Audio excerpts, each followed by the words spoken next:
Good evening, ladies and gentlemen. I wish to welcome you to our today's class, and I wish to welcome you also to Social Work Hub.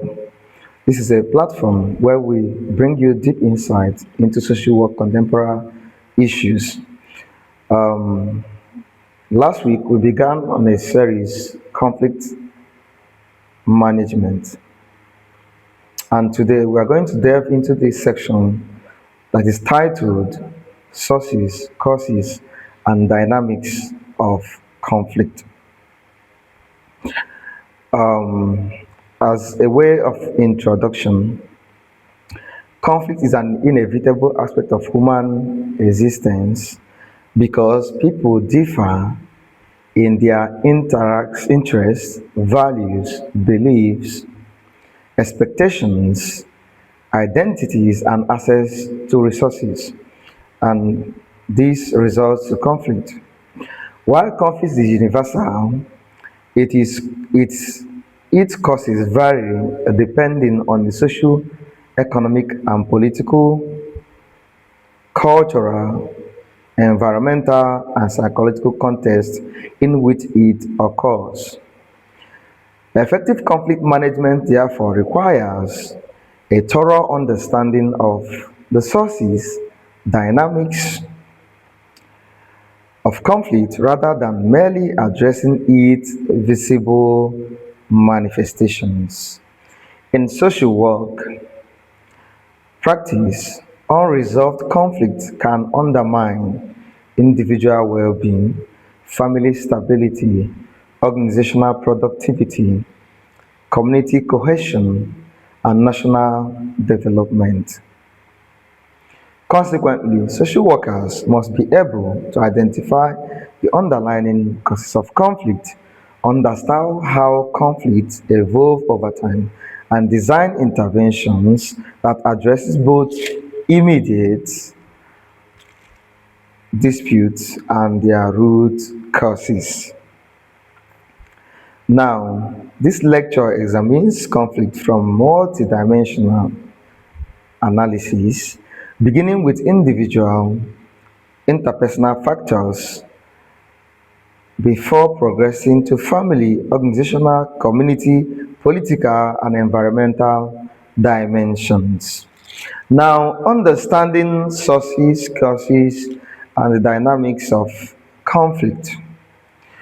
Let's look into sources of conflict.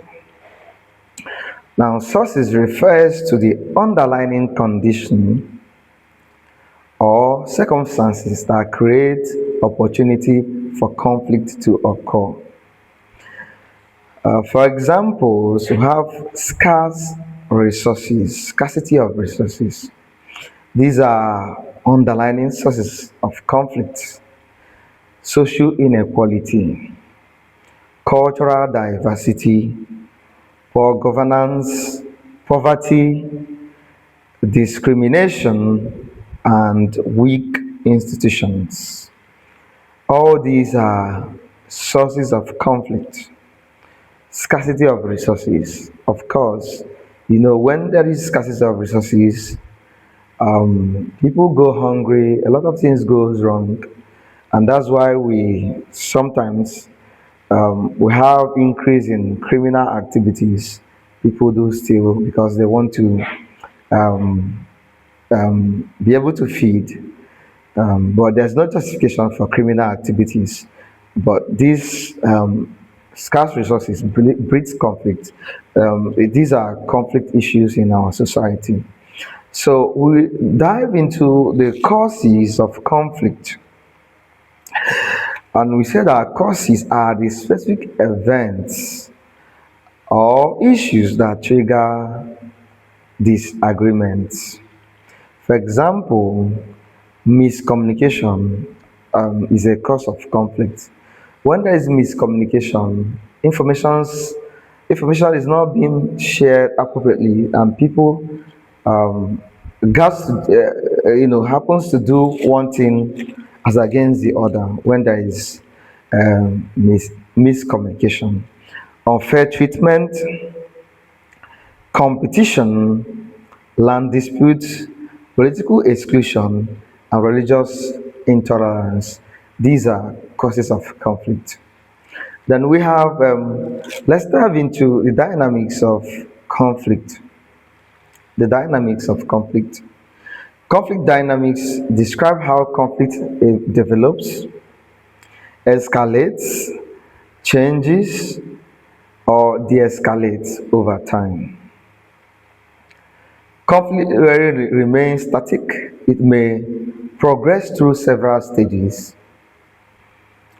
For example, we have the latent conflict. This is a situation whereby the conflict is hidden, and we have perceived conflict, perception. People perceive, sometimes perceive conflict. It might not exist, but people just perceive it. And sometimes perception can also be right. And there is a felt conflict. People really feel this conflict. And there is an absolute manifested conflict. When conflict manifests, there is violence, there is chaos. Then at that time, conflict also escalates. Conflict escalation. Then it leads to conflict management and then resolution. Then post-conflict reconciliation. So understanding conflict dynamics enables social workers to intervene before violence occurs. Now we are going to be looking at individual and interpersonal causes of conflict. Conflict frequently originates at the individual level due to differences in personality, emotions, perceptions, needs, and communication styles. We'll look at the individual causes of conflict, which we have personality differences. Individual possesses different personality, values, personalities, values, attitudes, and behavioral styles. For example, introvert versus extrovert. You know, an introvert wants to be quiet, wants to be on his own. An extrovert is all over the place, butterfly. And you see that this actually leads to conflict sometimes. And it happens between me and my wife. We don't really fight, but sometimes I don't feel that much good. I want her to keep quiet because I want to meditate. I just want to be quiet. But she's a talking type, talk, talk, talk, talk, talk. Risk takers versus conservatives. So you find out that in a family, within a couple, the husband might be a risk taker and the wife is more conservative. And the husband goes and takes risks, does mind blowing projects, and it's often that personality difference breeds conflict. Then authoritarian versus democratic personalities.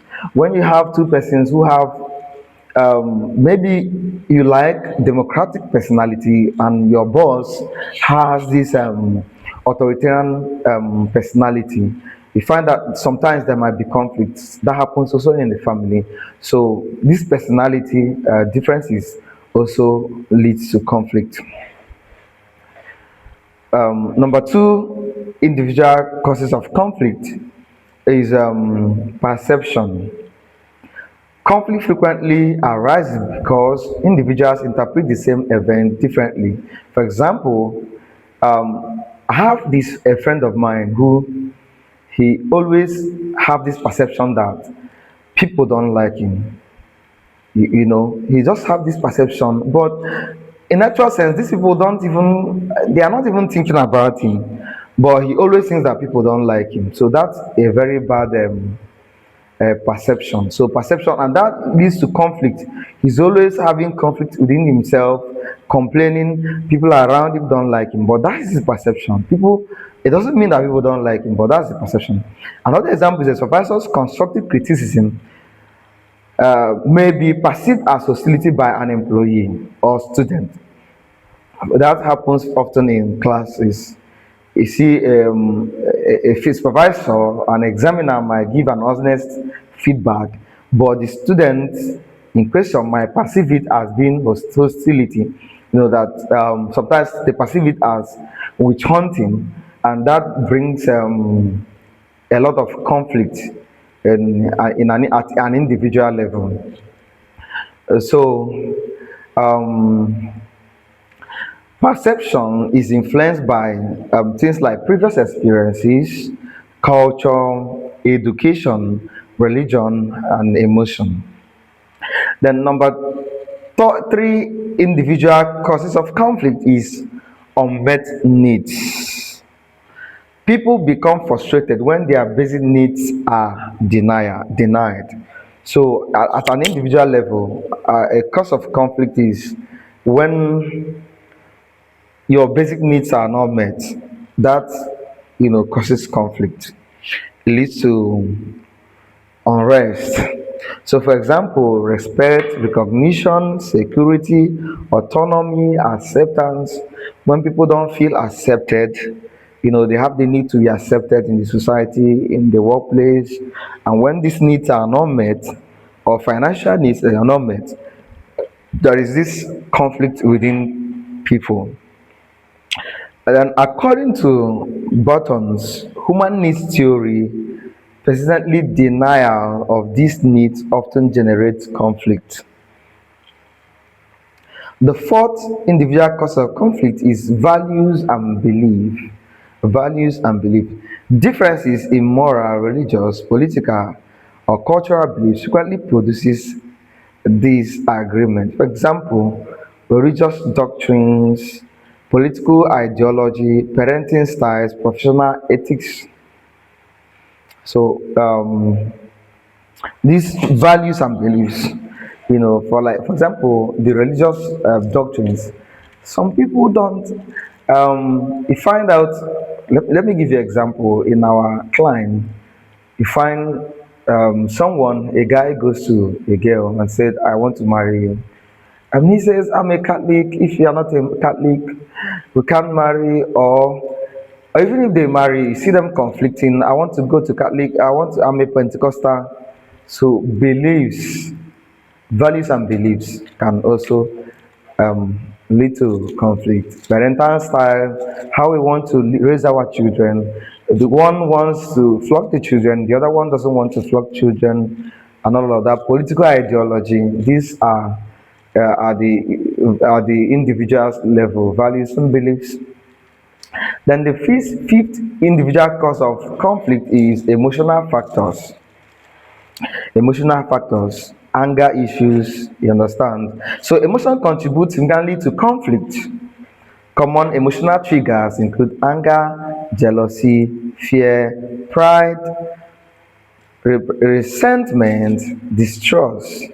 When there is fear, there is pride, because these are emotional factors. Jealousy, it causes conflict. Anger, you see someone say, "Oh, I have anger issues, I have anger issues." So this leads to conflict. And the sixth individual cause of conflict is stress, financial hardship, you know, stress, work stress. You see a husband, he comes home, he's very stressed out, and you see it leads to conflict.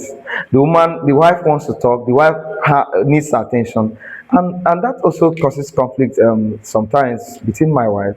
You see her complaining, you're always working, you don't have time for me. It leads to conflict.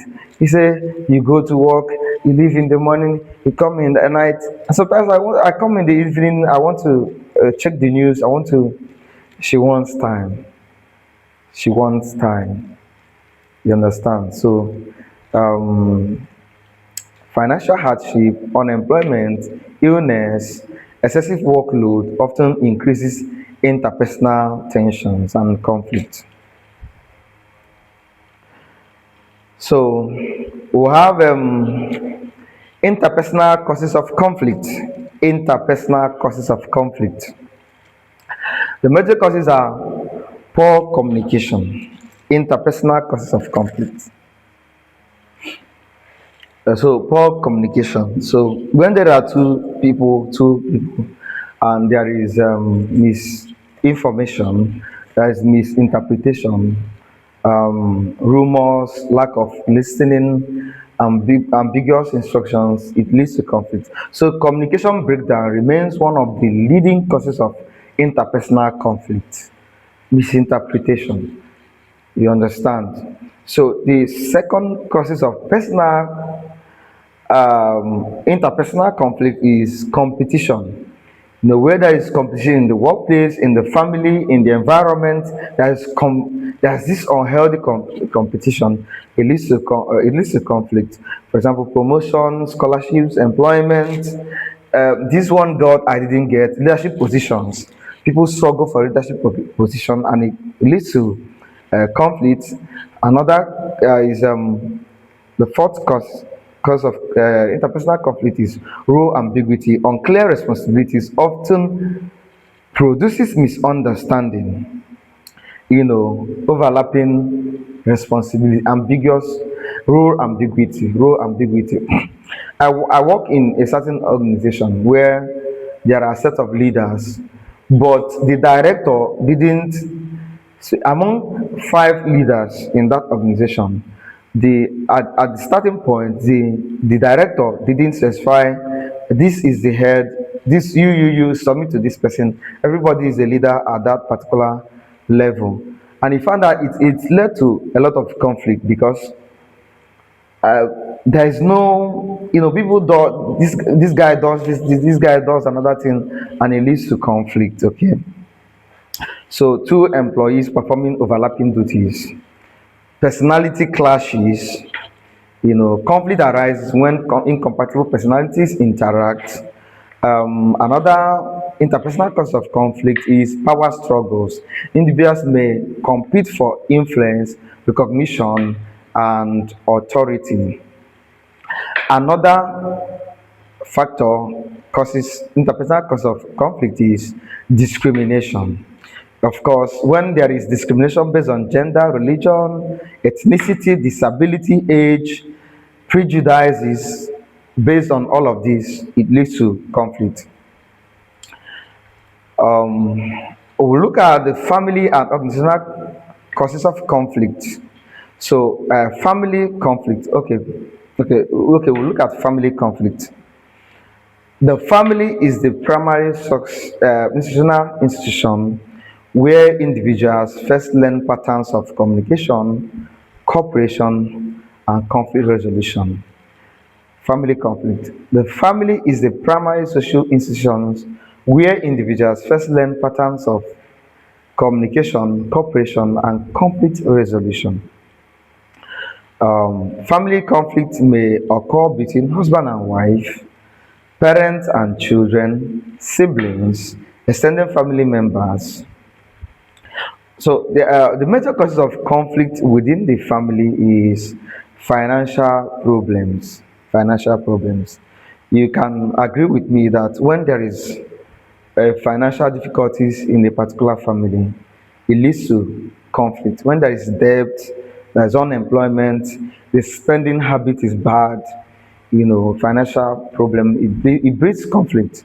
The wife complains or the husband complains, and you know, financial difficulties. And some family, you see, all their needs are met. You see, there is less tension. So another causes of family conflict is poor communication.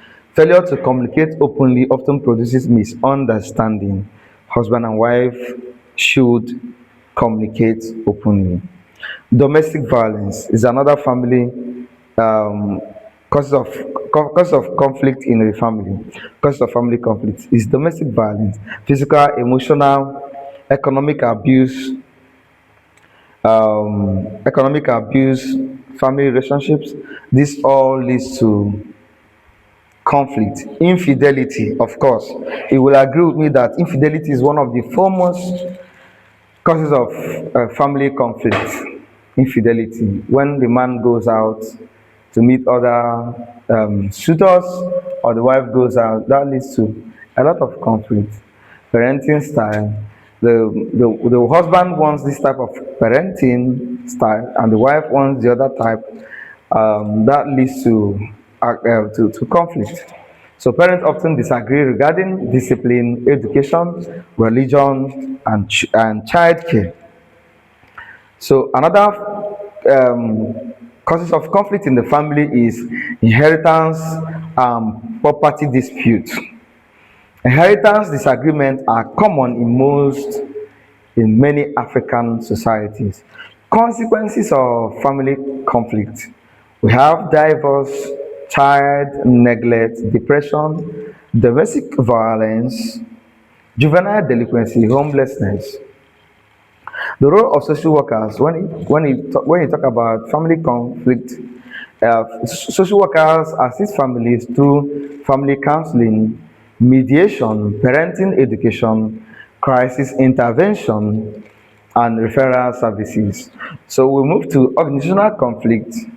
Organizations consist of individuals with different goals, responsibilities, and expectations. Conflict occurs in government agencies, hospitals, schools, NGOs, and businesses. Major causes of conflict within organizations are poor leadership. You will agree with me that poor leadership is one of the foremost cause of conflict in an organization. Autocratic leadership often increases dissatisfaction. Poor leadership, the person doesn't have personal relationship with his staff in an organization, in school, in an NGO, in the hospitals. When the directors, the leaders don't have this personal relationship, um, poor leadership, it leads to conflict. Okay. Then resource competition, limited budget, equipment, office space create dispute. Okay, so in organizations, office space, resource competition, they create conflict situation. For example, I had a personal conflict because I worked in an organization, the organization I currently work. I worked for 7 years because before I got an office. I worked for 7 years in an organization before I got an office space where I stay and work. So what I do, I work from home. As a university teacher, I come to from home, come to school, teach the student, I go back. I do my marking, I do my responsibility, my research from my home. So and that brought dissatisfaction, personal conflict. Um, Role conflict is another causes of organizational conflict. Employees receive contradictory expectations. Communication problems, of course, in an organization, communication problems is a big cause of organization conflict.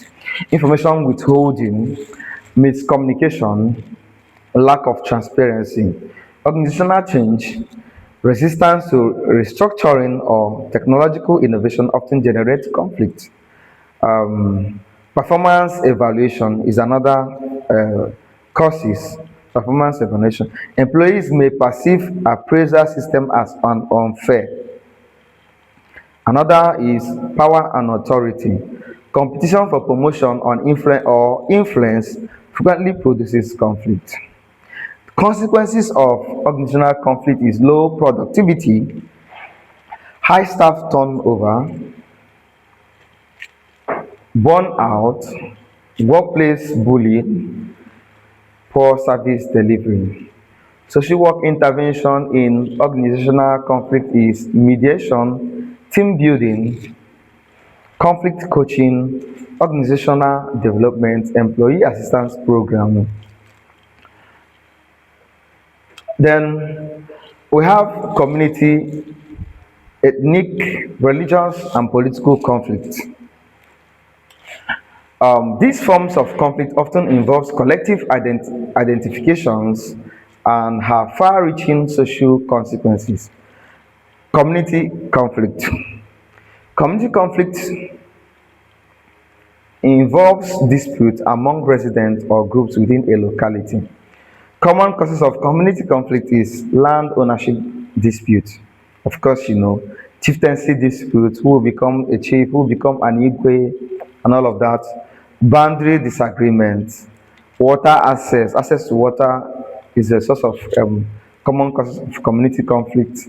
Youth violence, poor governance, and You understand? So for example, examples of community conflicts are farmer and herders conflict.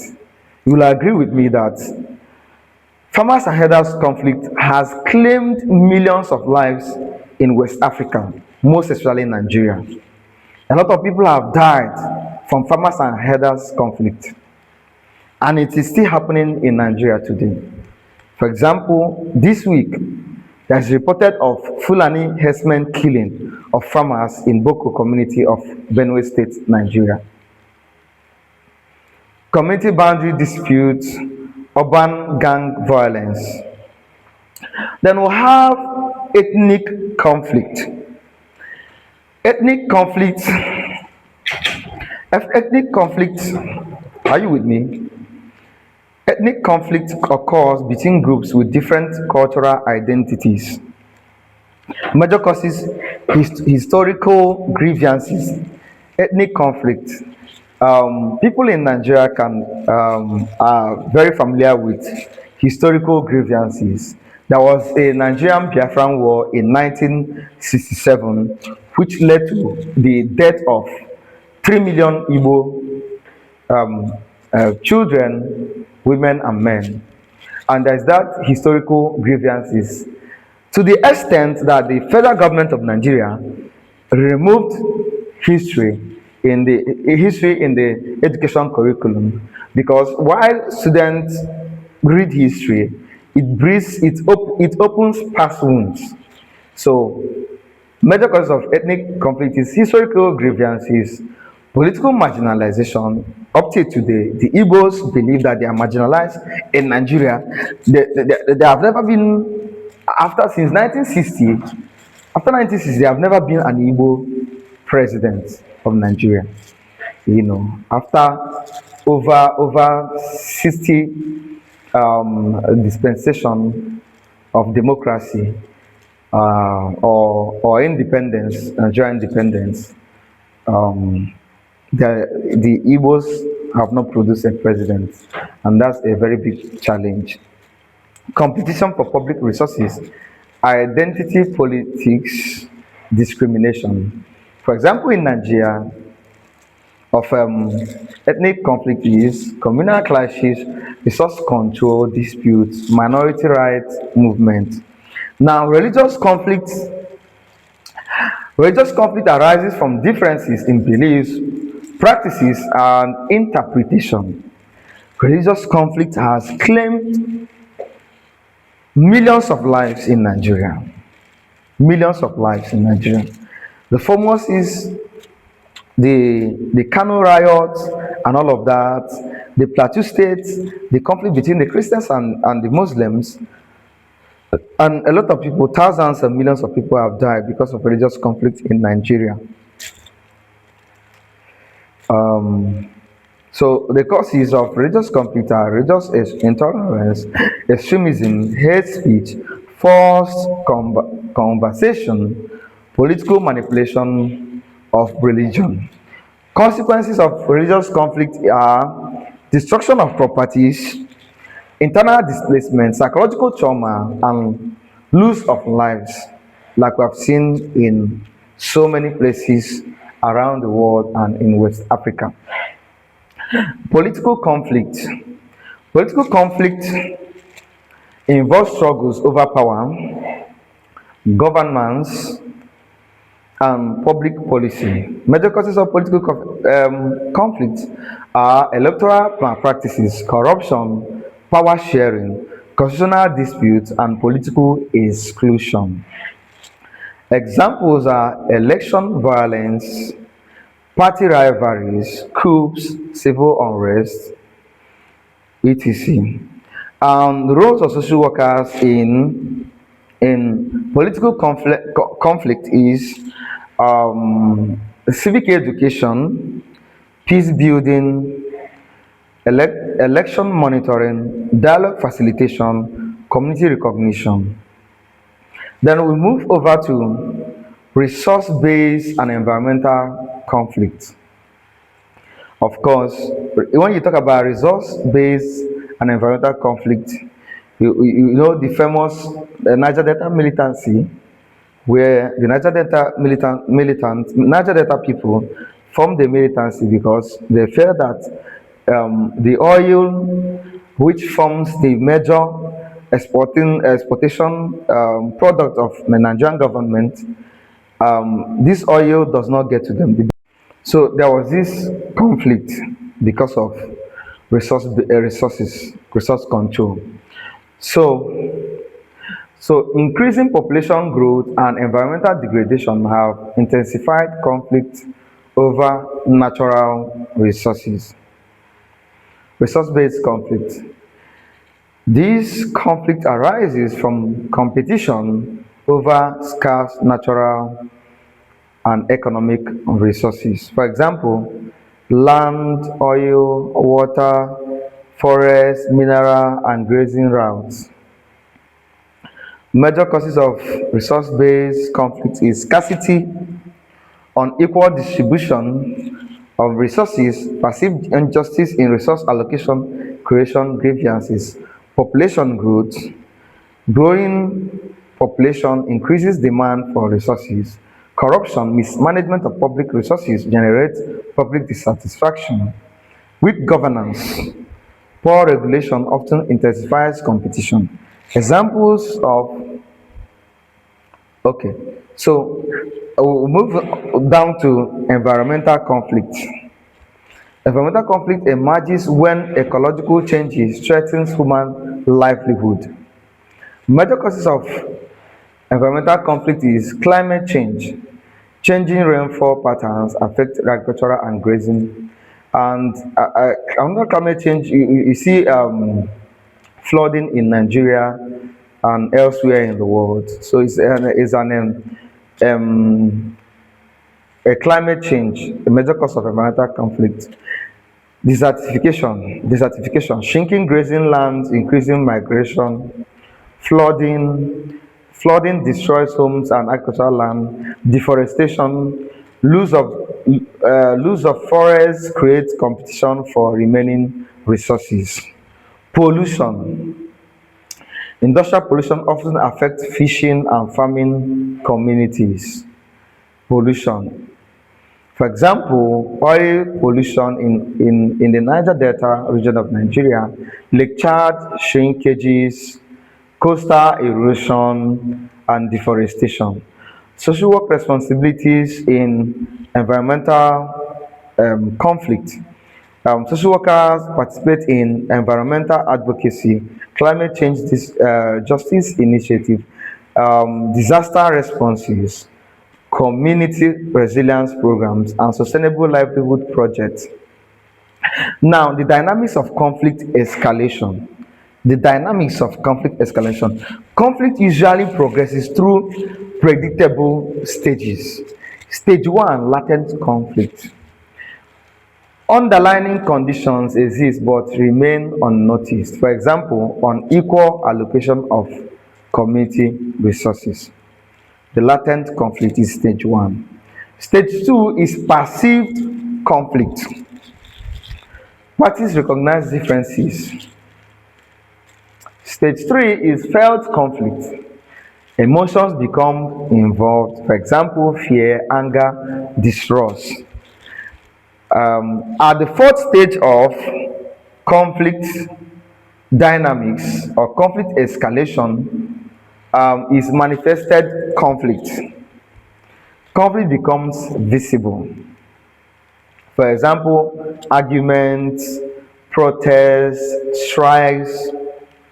Then at the fifth stage of conflict escalation or conflict dynamics is conflict intensifies. For example, violence, riots, armed confrontations. Number six stage of conflict dynamics or conflict escalation is resolution and reconciliation. No, the sixth stage is de-escalation. Dialogue begins. In de-escalation, dialogue begins. At stage seven is resolution and reconciliation. Relationships are restored through negotiations, mediations, restorative justice, and peace building. The implication of these to social work practice, the implication of sources of conflict.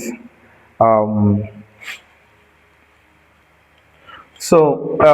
this implication of this class to social work practice, then understanding the sources, causes, and dynamics of conflict enables social workers to conduct comprehensive conflict assessment.